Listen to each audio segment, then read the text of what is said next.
Now, another consequence of losing divine life, we can see that in that conversation between God and man. When God asked him this question,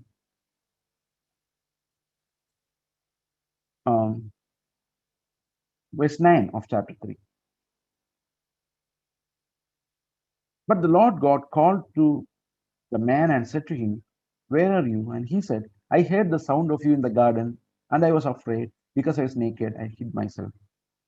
He said, who told you that you are naked? Have you eaten of the tree which I commanded you not to eat? The man should have said, yes, Lord, I am sorry. But he never expresses regret.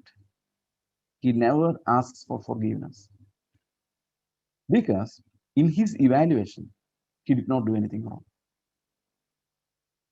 And that shows spiritual death. And that's one mark of spiritual death. You evaluate something and you don't find to be culpable. And you justify yourself. You think you are right and the other person is wrong. It's a mark of spiritual death. And Adam here says, the woman whom you gave to be with me, she gave me the fruit of the tree and I shifted the blame. He was responsible, but he's now shifting the blame and he tells the woman did it. And the woman, when God asked the woman, then the Lord said to the woman, what is this that you have done? The woman said, the serpent deceived me and I ate.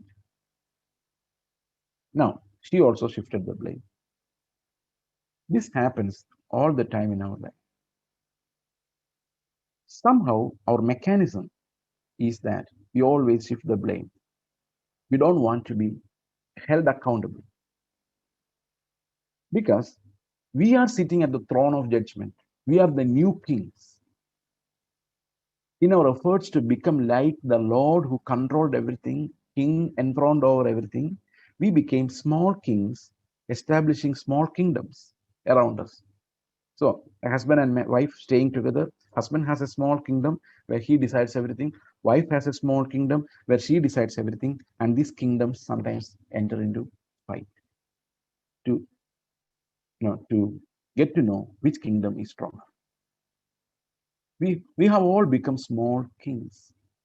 We have established our country, our nations, our kingdoms, not nations, kingdoms, established our throne, and we judge and we decide that brother did wrong, I did not. And always this court has one system. This court exists with one ambition to justify myself and give and send me scot free. And my court of justice always works overtime to declare me not guilty. Suppose I quarrel with one of you today. Okay, I'm not going to do that. No, hopefully, but just imagine. And after some time, I feel guilty. Or I will say to myself, oh my Lord, I did wrong. I should not have retorted like that. I should have been more patient. Then I want to call that man and say, apologize. I'm sorry, brother. I was overcharged.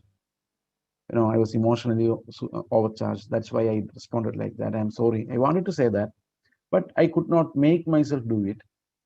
I'm just going home, sleeping. By the time I wake up in the morning, I don't feel like calling him again because my court, that system of justice, the system of right and wrong, good and evil, had a selfish evaluation of the whole thing and found this one thing out. You know what was that? That man is also equally culpable. You responded to him only because he was angry with you. And that's natural. Why should you apologize to him? He also should apologize to you. So that's how our court will justify ourselves. Okay. And our court, that means I am the king of that court or the judge of that court, never will hold myself guilty and accountable beyond a point. and final blame will be given to someone. And this is what happens. And when God looks at these things, everything is different.